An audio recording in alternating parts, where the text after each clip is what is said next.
Hi everyone, so it's week 3 and I hope you had a great Labor Day weekend. I just wanted to check in with you and see how you're doing and talk about our work this week. So this week we're looking at something a little bit different.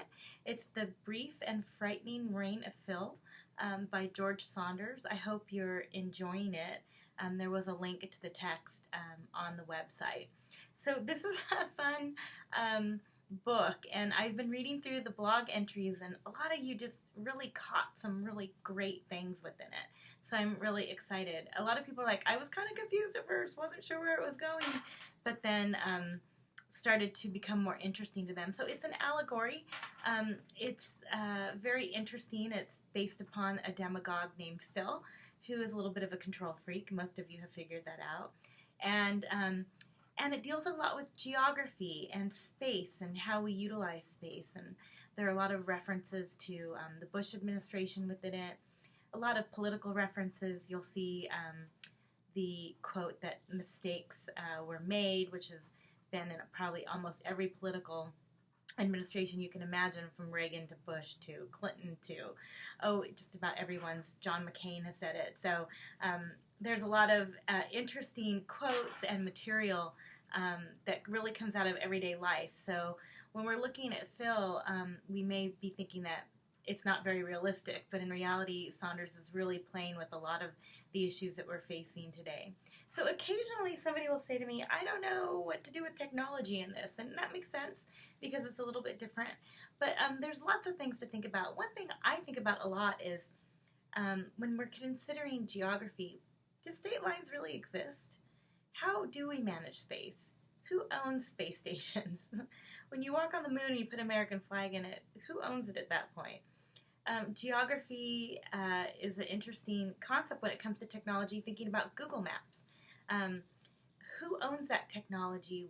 How is that technology utilized? How is space managed? So those are some interesting things that I think could be addressed within this book.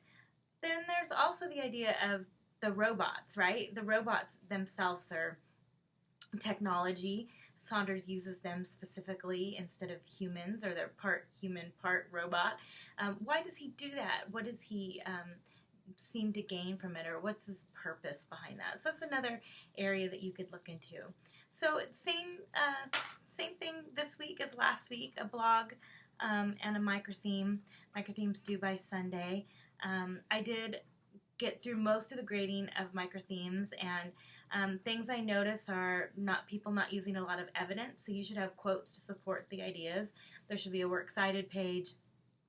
And I spoke with a couple students that came to visit me today, and one of the things I shared with them was it's not really about right or wrong when it comes to these materials. It's more about landing on an interesting aspect that you'd like to address. I mean, if you can support it through the evidence of the material, really there isn't a right or wrong. It's really just an analysis and your interpretation of that. So it should be fun. I've picked these because I think they're interesting. Saunders, I know, can kind of make some people crazy. There's a lot of things on the web to help you. There's a website that you can go to. There's some information out there if you just do a quick Google search that will help you with the book a little bit. But you don't need to know every aspect, but it's interesting to get your perspective on what you see. And by the way, from what I'm reading so far, really cool stuff. Okay, you guys, so that's this week. I hope you're doing well. I'll keep plugging away at the grading, getting stuff back to you. It's been nice. A few people have come by and see me in my office. That's awesome. So here we go. And I hope you have a great week. Talk with you later. Bye.